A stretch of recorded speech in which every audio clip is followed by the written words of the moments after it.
तो ये हो गया दिन भर का रिवीजन ऑफ पाठशाला की पहली क्लास। पीएम मोदी ने रूस से कौन सा नया हथियार मंगाया, चीन में बैठकर भारत ने पाकिस्तान को ठोकने का कैसे नया प्लान बनाया, जिसके बारे में बताने जा रहा हूं। डंके की चोट पर पीएम मोदी का वो एक्शन कि पाकिस्तान घबराया है और साथ में ट्रंप को भी निपटा दिया गया है।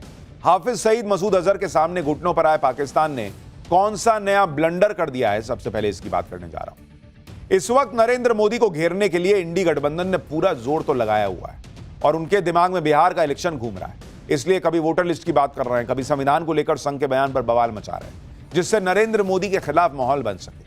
लेकिन मोदी इन सब में नहीं पड़ रहे क्योंकि उनके दिमाग में तो कुछ और ही चल रहा है। नरेंद्र मोदी अलग लेवल की तैयारी कर रहे हैं और यह तैयारी है उस पाकिस्तान के खिलाफ जो अब अमेरिका की गोद में भी खेल रहा है और चीन की गोद में भी खेल रहा है। अमेरिका और चीन की गोद में बैठकर पाकिस्तान को लग रहा है कि वो नरेंद्र मोदी के नए भारत से बच जाएगा, लेकिन बॉस ऐसा होने वाला नहीं है क्योंकि नरेंद्र मोदी ने भी पूरी तैयारी की हुई है। अमेरिका, चीन, पाकिस्तान को एक साथ निपटाने और पाकिस्तान को फिर से फोड़ने के लिए पीएम मोदी क्या कर रहे हैं उसकी एक झलक आपको दिखाता हूं। भारत ने रूस से बात कर ली है। रूस भारत को जल्दी ही S-400 की बाकी बची 2 यूनिट भी देने वाला है। यह वही S-400 है जो भारत का सुदर्शन चक्र है और जिसने ऑपरेशन सिंदूर में पाकिस्तानी मिसाइलें तबाह कर दी।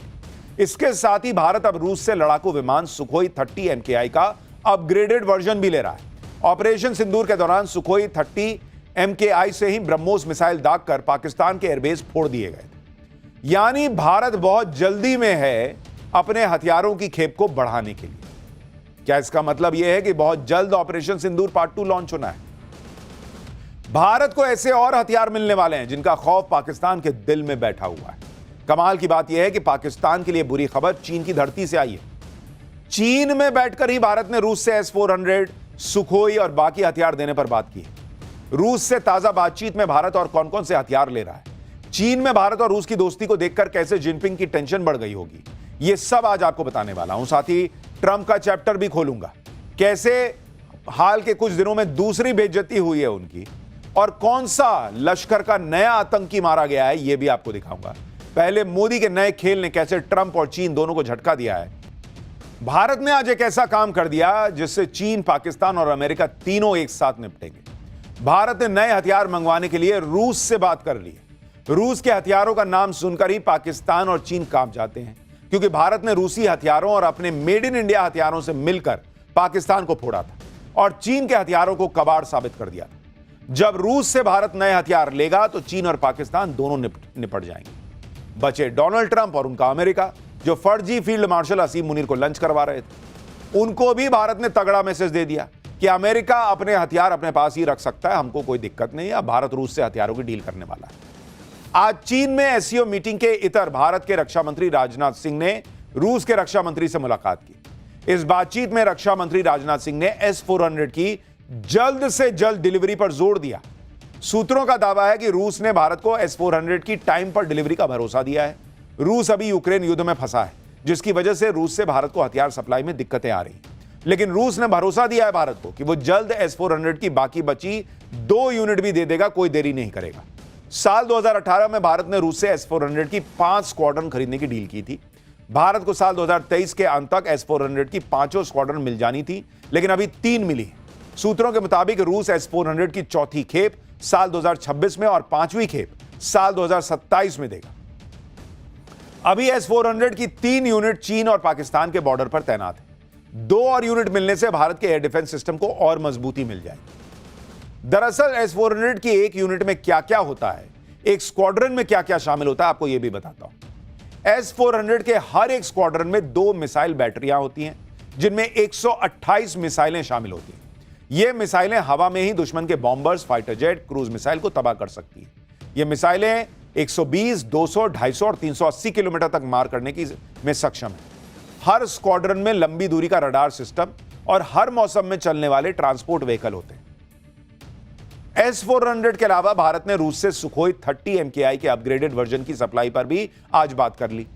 वायुसेना के पास अभी करीब 260 Sukhoi 30 MKI fighter jet. Bharat इन फाइटर जेट्स को अपग्रेड करने पर जोर दे रहा है, जिसमें नया radar system, electronic warfare system, advance air to air missile integration शामिल।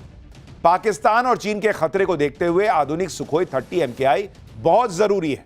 सुखोई 30 MKI भारतीय वायुसेना का शक्तिशाली और मल्टी रोल लड़ाकू विमान है। पिछले साल ही भारत ने सुखोई को सुपर सुखोई बनाने की योजना शुरू की। इस योजना पर मोदी सरकार 63,000 करोड़ रुपए खर्च कर रही है। इसमें 84 सुखोई 30 MKI फाइटर जेट्स को अपग्रेड कर सुपर सुखोई बनाने पर काम हो रहा है। भारत और रूस की बातचीत में S-400 और सुखोई के अलावा बाकी हथियारों पर भी बात हुई। बैठक में भारत ने एयर टू एयर मिसाइलों के उत्पादन को लेकर बड़ी सहमति बनी। ऑपरेशन सिंदूर के बाद होने वाली इस बड़ी बैठक को रक्षा मंत्रालय ने हाल के समय की सबसे अहम द्विपक्षीय बैठक बताया। बैठक में मिलिट्री हार्डवेयर के सप्लाई में तेजी लाने पर भी जोर दिया गया। रूस की तरफ से पहलगाम आतंकी हमले की निंदा भी की गई। इधर भारत पाकिस्तान को फोड़ने के लिए हथियारों की डील पे डील कर रहा है। उधर पाकिस्तान में आतंकी इसी डर में जी रहे हैं कि पता नहीं भारत कब हमला कर दे। दूसरों को खौफ में डालने वाले आतंकी खुद पाकिस्तान में सुरक्षित फील नहीं कर रहे। आज ही पाकिस्तान में एक और आतंकी को टपका दिया गया है। फिर से किसी अज्ञात हमलावर ने लश्कर के आतंकी को टपका दिया। इस आतंकी का नाम शौकत है। इसके बारे में दावा है कि यह लश्कर तैयबा का फाउंडर मेंबर था। शौकत लश्कर के एक और फाउंडर मेंबर अब्दुल रहमान मक्की का सबसे करीबी था। शौकत मुरीद के आतंकी कैंप में घोड़ों की देखभाल करता था और आतंकियों को ट्रेनिंग देता था। फिर से एक आतंकी को निपटाकर अब पाकिस्तान को कड़ा मैसेज दे दिया गया है, क्योंकि पाकिस्तान अमेरिका और चीन के दम पर फूलकर फिर से अपनी आतंकी फैक्ट्री को चलाने में जुटा हुआ है। पाकिस्तान को लगता है कि अमेरिका और चीन उसके साथ हैं और इसलिए उसका कोई कुछ बिगाड़ नहीं पाएगा। लेकिन पाकिस्तान को पता नहीं कि नरेंद्र मोदी की नजर इस वक्त पाकिस्तान पर ही है। वो इंतजार कर रहे हैं कि पाकिस्तान गलती करे और इस बार फिर ठोकेंगे पहले से भी तगड़ा, और पाकिस्तान सीधा कब्र में नजर आएगा। और पाकिस्तान मौका देगा, क्योंकि खबरें आ रही हैं कि पाकिस्तान की सेना और ISI एक बार फिर से POK में आतंकी लॉन्च पैड और ट्रेनिंग सेंटर के स्ट्रक्चर को खड़ा करने वाले हैं। लेकिन आतंकियों को भारत के हमले का डर सता रहा है, इसलिए पाकिस्तान की सेना अब आतंकियों को भरोसा दे रही है कि उनके लिए हाईटेक ट्रेनिंग कैंप बनाए जाएंगे ताकि भारतीय एजेंसीज के सर्विलांस से बचा जा सके। पाकिस्तान की सेना आतंकियों को भरोसा दे रही है कि उनके कैंप को खुद पाकिस्तान की सेना गार्ड करेगी। भाई आतंकी घबराए हैं कि कभी भी कोई मार देगा तब, तो कह रहे हैं अरे हम बचाएंगे ना यार।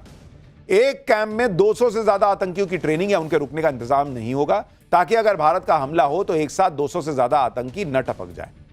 डरे हुए आतंकियों को फिर से ट्रेनिंग कैंप में लाने के लिए बहावलपुर में कुछ दिन पहले ही पाकिस्तान की सेना और ISI ने आतंकियों के साथ बाकायदा एक मीटिंग की, जिसमें जैश ए मोहम्मद और लश्कर से जुड़े करीब 200 से ज्यादा आतंकी और कमांडर शामिल हुए।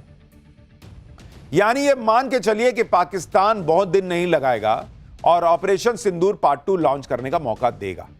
और इसीलिए चीन में बैठकर रक्षा मंत्री ने रूस से डील कर ली है कि भाई जल्दी, जितना जल्दी हो सके दो माल, क्योंकि ये तो जल्दी सुधरेगा नहीं पाकिस्तान, तो इसको फिर मारना है। पाकिस्तान अपने आतंकियों को फिर से एक्टिव इसलिए भी कर रहा है क्योंकि मुनीर फंस गया है। पाकिस्तान में लोग पूछ रहे हैं कि ट्रंप के साथ लंच तो कर आया मुनीर, लेकिन डील क्या करके आए हो, बताओगे नहीं क्या? आप सुन रहे हैं, पाकिस्तान के सांसद संसद में खड़े होकर मजाक बना रहे हैं कि हमेशा तो प्राइम मिनिस्टर जाता था, इस बार यही उठ के चल दिया मुनीर। चलो तुम ही चले गए, लेकिन आके बताओ तो कि क्या बात करके आए हो। कुछ खिलाया भी ट्रंप ने या खाली ऑर्डर दिया था, ये लिख लो, ये कर देना, ये लिख लो, ये करेंगे, सुन लो, ये करेंगे। पाकिस्तान का फील्ड मार्शल मुनीर तो अमेरिका में जाकर ट्रंप को नोबेल पीस प्राइज देने की सिफारिश कर आया। पाकिस्तान में शहबाज शरीफ भी ट्रंप को नोबेल के लिए नॉमिनेट कर रहे हैं, लेकिन उसके अगले ही दिन ट्रंप ने ईरान पर बम गिरा दिया था। इसी को लेकर अब पाकिस्तान की संसद में शहबाज शरीफ पर भी सवाल उठ रहा है। यानी पाकिस्तान के सांसद इस बात को लेकर भी पाकिस्तान की सरकार, वहां की सेना को एक्सपोज कर रहे हैं कि तुम तो मुसलमानों के साथ भी नहीं हो यार। ईरान के मुसलमानों के खून से हाथ सने हैं अमेरिका के, वहां फिलिस्तीन में मुसलमानों के खून से हाथ सने हैं अमेरिका के, और तुम वहां ट्रंप को कह रहे हो कि इसको जो है peace prize, Nobel peace prize दे दीजिए। यही है पाकिस्तान की सच्चाई। और इधर चीन में बैठकर भारत ने रूस से बड़ी डील की। उधर भारत ने चीन को भी अच्छे से समझा दिया कि पाकिस्तान के चक्कर में ना पड़ो भाई। SCO की मीटिंग के इधर भारत के रक्षा मंत्री राजनाथ सिंह ने चीन के रक्षा मंत्री से मुलाकात की। इस मुलाकात में चीन को आगाह करते हुए भारत की तरफ से कहा गया कि द्विपक्षीय रिश्तों में नई मुश्किलें खड़ी करने से बचना चाहिए। भारत की चीन को यह सलाह पाकिस्तान को लेकर थी। भारत ने चीन को समझा दिया कि कह देने से कोई अच्छा पड़ोसी नहीं होता, उसके लिए अच्छा माहौल भी बनाना पड़ता है। राजनाथ सिंह ने चीन के सामने ही पाकिस्तान के आतंकवाद का जिक्र किया, पहलगाम हमले का नाम लिया और चीन को बताया कि पाकिस्तान के जिस बर्बर हमले पर वो मुंह चुरा रहा है, उसमें निर्दोष लोगों की जान गई थी। राजनाथ सिंह ने चीन के रक्षा मंत्री को यह भी बता दिया कि कैसे भारत ने ऑपरेशन सिंदूर में पाकिस्तान के आतंकी ठिकानों को तबाह किया। यानी चीन के सामने ही भारत उसे पाकिस्तान की बर्बादी की कहानी सुना रहा था और शायद चीन को थोड़ी अकल आए ये उम्मीद कर रहा था। भारत की तरफ से चीन को यह भी समझा दिया गया है कि इस सीमा विवाद में बेवजह न उलझे और ऐसे मसलों को तरीके से सुलझाए, और इसके लिए भारत की तरफ से स्टेप बाय स्टेप प्रक्रिया को अपनाने पर जोर दिया गया। पहले 2024 की डिसएंगेजमेंट प्रक्रिया का पूरी तरह से पालन किया जाना चाहिए, सीमा पर तनाव कम करने का प्रयास किया जाना चाहिए, फिर सीमा को निर्धारित करने के लिए बातचीत की जाए ताकि हमेशा के लिए बॉर्डर विवाद का निपटारा हो सके।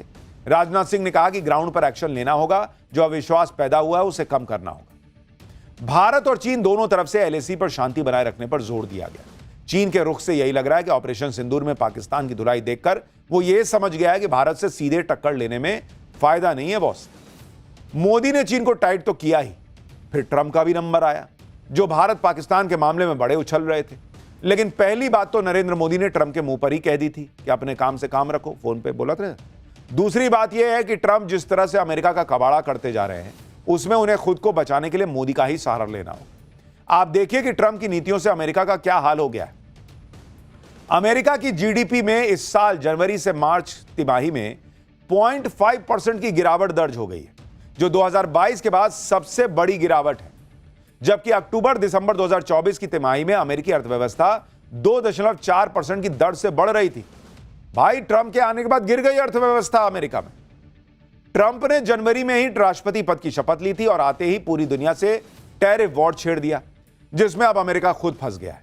ट्रंप के आने के बाद अनुमान था कि अमेरिका की अर्थव्यवस्था 0.2% तक गिरेगी, लेकिन यह तो 0.5% गिर गई भाई, जिसकी वजह ट्रंप की टैरिफ नीति को माना जा रहा है। एक्सपर्ट्स के मुताबिक अमेरिका की जीडीपी में गिरावट के पीछे सबसे बड़ा कारण इंपोर्ट में होने वाली भारी बढ़ोतरी है। एक्सपर्ट्स के मुताबिक ट्रंप के टैरिफ शुल्क बढ़ाने की आशंका के चलते अमेरिकी कंपनियों ने भारी मात्रा में विदेशी सामान ऑलरेडी खरीद लिया और इससे अमेरिका की जीडीपी सिकुड़ गई। ट्रंप के फैलाए टैरिफ वाले रायते से अमेरिका की अर्थव्यवस्था को झटका लगा है। अब ट्रंप के सामने यह चैलेंज है कि भूल को सुधारे कैसे। शायद यही वजह है कि ट्रंप ने अचानक चीन से डील होने का ऐलान कर दिया, लेकिन क्या डील हुई इसकी डिटेल नहीं दी। उधर चीन ने इस पर कोई जानकारी नहीं दी है। चीन से डील के साथ ही ट्रंप ने यह भी ऐलान कर दिया कि वो भारत के साथ भी बहुत बड़ी डील करने वाले हैं। यानी ट्रंप को लग रहा है कि अमेरिकी अर्थव्यवस्था का जो हाल होता जा रहा है उसमें पहले से ही बोल दो कि मैं ये डील कर रहा हूं, वो डील कर रहा हूं, ताकि पब्लिक का गुस्सा ना झेलना पड़े। साथ ही उनको यह भी समझ में आ गया कि भारत के साथ डील किए बिना वो इससे निकल नहीं सकते। सुनिए एक बार। China yesterday, right? Just signed with China. We have everybody. We're not going to make deals with everybody. Some we're just going to send them a letter, say thank you very much. You're going to pay 25, 35, 45%. That's the easy way to do it. And my people don't want to do it that way. They want to do some of it, but they want to make more deals than I would do. But we're having some great deals. We have one coming up, maybe with India, very big one, where we're going to open up India. Trump Bharat से deal करने की बात तो कर रहे हैं, लेकिन भारत ज्यादा भाव दे नहीं रहा। खबरें यह हैं कि भारत और अमेरिका के बीच जो ट्रेड डील पर बातचीत है वो अटक गई है। दरअसल ऑटो कंपोनेंट, स्टील और कृषि से जुड़े उत्पादों पर इंपोर्ट ड्यूटी को लेकर मतभेद की बातें चल रही हैं। सूत्रों के मुताबिक भारत की तरफ से कहा गया है कि वो डील करना चाहता है, लेकिन इसके लिए कुछ भी डील नहीं कर लेगा। भारत ने अपना रुख साफ कर दिया है कि वो जितना अमेरिकी प्रोडक्ट पर जहां छूट दे सकता था वो ऑलरेडी दे दिया है। अब फैसला यूएस को करना है। अगर 9 जुलाई के बाद अमेरिका रेसिप्रोकल टैरिफ्स भी लगा देगा तो भारत को लग रहा है कि वो इसके इंपैक्ट को झेल लेगा। यानी भारत ने अमेरिका को समझा दिया है कि भारत के हितों से समझौता करके डील नहीं होगी। जितना हम कर सकते हैं कर दिया, चलता है तो बताओ, नहीं तो चलते बनो। कृषि और कई ऐसे सेक्टर हैं जहां भारत को अपने घरेलू मार्केट को प्रोटेक्ट करना ही होगा। भारत के स्ट्रांग स्टैंड से एक बार फिर ट्रंप की झूठ की पोल खुल गई, क्योंकि पहले ट्रंप यह दावा कर रहे थे कि भारत ने नो टैरिफ एग्रीमेंट का प्रस्ताव दिया है, यानी अमेरिकी प्रोडक्ट पर कोई टैरिफ लगेगा ही नहीं। इधर भारत डील पर अपने स्टैंड पर अड़े हैं, उधर ट्रंप यही माहौल बना रहे कि भारत से तो बड़ी डील होने वाली है। ट्रंप भी ये बात जानते हैं कि भारत कितना बड़ा मार्केट है और वो युद्ध और गिरती अर्थव्यवस्था के बीच में फंसे हैं। उन्हें खुद इस बात का एहसास होगा कि भारत ही वो देश है जो जियोपॉलिटिकली ट्रेड के लिए उन्हें सबसे ज्यादा सूट करता है। ट्रंप को यह भी पता होगा कि इकोनॉमी सुधारने के लिए वो दुनिया में ना तो चीन के पास जा सकते हैं ना रूस के पास जा सकते। ट्रंप के लिए एक तरफ कुआं, दूसरी तरफ खाई वाली स्थिति है। ऐसे हालात में अमेरिका की अर्थव्यवस्था को सुधारने के लिए ट्रंप को भारत से ही उम्मीद होगी, क्योंकि पाकिस्तान तो किसी काम का है नहीं। वो तो खुद कटोरा लेकर खड़ा हो जाएगा कि सर कुछ इसमें डाल देते, आप मुझसे क्या मांग रहे हैं। आप देखिए कि अभी भारत और अमेरिका के बीच कुल बायलैटरल ट्रेड 11,28,000 करोड़ रुपए का है। साल 2030 तक दोनों देशों का टारगेट इसे करीब 4 गुना बढ़ाकर 42,74,000 करोड़ रुपए करने का है। अगर बायलैटरल ट्रेड डील हो जाती है तो इससे भी कहीं गुना ज्यादा फायदा अमेरिका को पहुंच सकता है। इससे अमेरिका की इकोनॉमी जो ट्रेड की वजह से गिर रही है वो वापस पटरी पर आ सकती है। और इसलिए ट्रंप को पता है कि उन्हें मोदी की जरूरत है। मोदी को उतनी जरूरत नहीं है, भारत को उतनी जरूरत नहीं है जितनी ट्रंप को भारत की जरूरत है। इनफैक्ट दुनिया को भारत की जरूरत है। ट्रंप को पीएम मोदी से उम्मीद इसलिए है क्योंकि ट्रंप ने इजरायल ईरान युद्ध में कूदकर कबाड़ा कर लिया। ईरान पर पहले बम गिराए, अब पैसे देने पड़ रहे हैं। उधर इजरायल का जो नुकसान हुआ उसे अमेरिका का ही नुकसान समझो, क्योंकि उसे अमेरिका ही पूरा सपोर्ट करता है।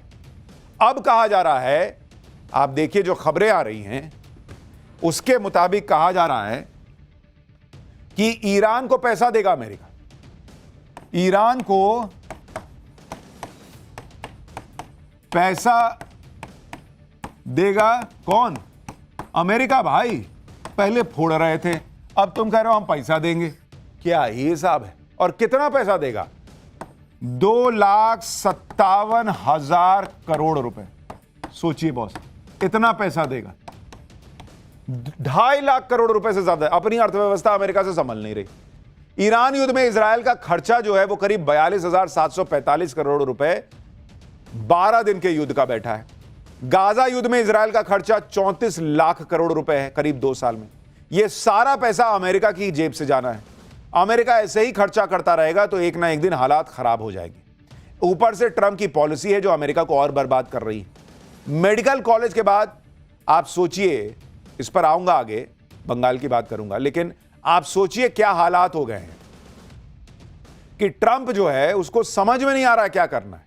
और जब ऐसा राष्ट्रपति होता है ना तो ऐसे ही रायता फैलता है। और इसीलिए प्रधानमंत्री नरेंद्र मोदी जब देश की अर्थव्यवस्था को पकड़े बैठे हैं, और पकड़े नहीं बैठे हैं, संभाल के नहीं बैठे हैं, रॉकेट बनाए बैठे हैं, महंगाई को कंट्रोल में रखा है, तो दुनिया को हैरानी होती है कि यार भारत कैसे कर रहा है, हमसे नहीं हो रहा। यही तो